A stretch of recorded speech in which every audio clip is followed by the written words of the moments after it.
అరే చెప్పుడు మర్చిన ఇక టైం ఉన్నది కదా 2 నిమిషాలేమో ఉన్నది ఈ 2 నిమిషాలు ఎందుకు ఉత్తగిడిచి పెట్టాలి ఒక ముచ్చట ఉన్నది అది చెప్పుకుందాం ఏమంటారు అలా ఈడ కూసోని చెప్పుడు ఇప్పుడు కాని పని కానీ టీవీ వెనకకి పోయి చెప్తా జల్దిన చూసేరి మరి ఆ ముచ్చట ఏందో దబ్బన చూసేరి ఇక కొందరు లోకంలో లేని తీరుగా పెళ్లిళ్ళు మనమే చేసుకోవాలని చెప్పి రకరకాల కళలు రకరకాల డిజైన్లు అన్నీ వేస్తుంటారు ఇక వీళ్ళ గొప్పగా ఉండాలని పోయి తిప్పలు పడతారు నిజమేనోలా అనుకున్నది ఒకటి అయింది ఇంకోటి అన్నట్టు ఉంటది గీడ కూడా గల పోరగాని తోటలు వేస్తున్నట్టున్నారు జోరుగా వేస్తుండ్రు అనుకోకుండా గమంట గమే ముఖానికి కొట్టింది ఇంకేదన్నా అయితే ఎట్టుంటది జర్రంత కూడా ఆలోచన లేకుండా వేస్తుండ్రు ఏందో ఏమో ఈ మనుషులు గోరుతోటి పోయేదానికి గుడ్డల దాకా తెచ్చుకుంటుండ్రు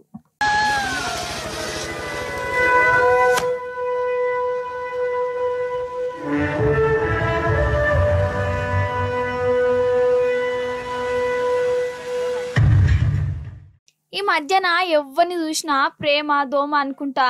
ఏవేవో పిచ్చి పిచ్చి పనులన్నీ వేస్తుండ్రు నువ్వు లేకపోతే నేను లేను నువ్వంటే నాకు ప్రాణం అని పెళ్లికి ముందు గిట్లాంటి మాటలన్నీ మాట్లాడుకుంటారు పెళ్ళైన తర్వాత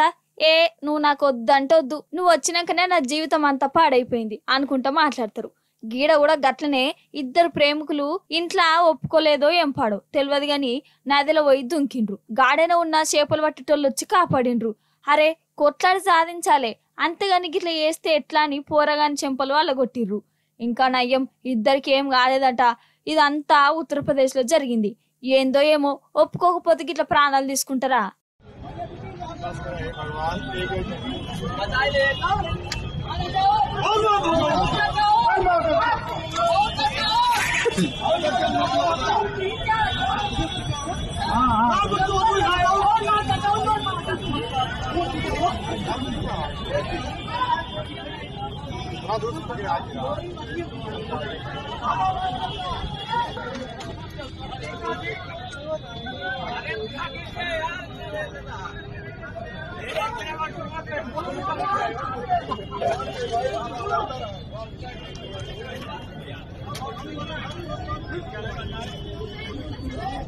Ini